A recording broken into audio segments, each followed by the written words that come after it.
Halo, Assalamualaikum warahmatullahi wabarakatuh.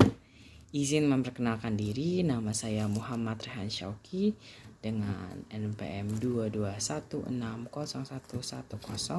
dari reguler A. Beradanya saya di video ini, saya akan menyelesaikan tugas ujian akhir semester saya dalam matkul Sistem Sosial Budaya Indonesia atau SSBI, yaitu menjelaskan atau mendeskripsikan materi dari PPT yang sudah diberikan oleh Pak Imam. Nah, dalam video ini saya akan menjelaskan materi terkait stratifikasi sosial. Dalam pembahasan kali ini saya akan menggunakan teori stratifikasi sosial menurut Max Weber. Max Weber berpendapat pengertian stratifikasi sosial merupakan penggolongan anggota masyarakat ke dalam kelas-kelas yang didasarkan pada dimensi ekonomi, status, dan politik. Ekonomi dilihat dari harta, modal, maupun kekayaan yang dimiliki. Status dilihat dari latar belakang pendidikan, gaya hidup, dan hak-hak istimewa. Politik dilihat dari kekuasaan dan wewenang.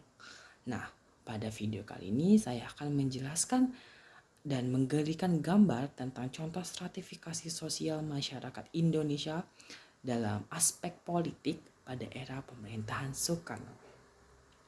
Seperti yang kita ketahui, Soekarno menjadi presiden Indonesia sejak tahun 1945 hingga 1965.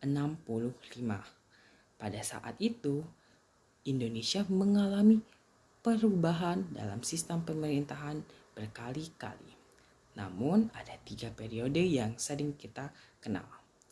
Pertama, pada era pasca kemerdekaan pada tahun 1945 hingga 1949. Pada periode tersebut, masyarakat Indonesia dan pemerintahan berfokus terhadap melawan balik bagi para penjajah dahulu yang ingin kembali menguasai Indonesia. Dan segala keputusan dan tindakan yang diambil oleh pemerintah itu berdasarkan oleh rakyat. Pada era tersebut, Indonesia menganut sistem republik dengan sistem pemerintahan presidensial dengan sifat negara unitary. Dilihat dari gambar di atas, pada saat itu yang memegang kekuasaan atau wewenang tertinggi dari negara Indonesia adalah rakyat. Selanjutnya, setelah itu ada periode kedua, yaitu demokrasi liberal. Pada era tersebut, Soekarno ingin mencoba tentang ideologi liberalisme dan sistem pemerintahan parlementer oleh negara-negara barat karena adanya pengaruh terbentuknya negararis pada era atau pada tahun 1949 hingga 1950. Pada saat itu Indonesia memiliki sistem pemerintahan parlementer di mana presiden hanya menjadi kepala negara bukan kepala pemerintahan. Pada saat itu partai-partai ingin berlomba untuk mendapatkan kekuasaan. Karena bagi partai pemenang mereka dapat mengatur jalannya sistem pemerintahan di Indonesia pada periodenya.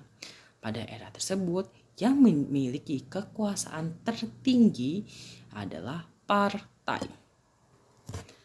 Selanjutnya, setelah masa demokrasi liberal berakhir, terbitlah masa demokrasi terpemimpin pada tahun 1959 hingga 1965. Pada periode tersebut, kekuasaan politik, pemerintahan ataupun kepala negara berada di satu kekuasaan penuh oleh Soekarno. Pada era tersebut, segala perintah dan kewenangan Soekarno berada pada kekuatan tertinggi dan segala aspek yang di Indonesia berdasarkan keinginan Soekarno. Pada saat itu bisa kita simpulkan bahwa pemilik kewenangan tertinggi di negara Indonesia adalah presiden. Sekian, karena durasinya sudah habis. Wassalamualaikum warahmatullahi wabarakatuh.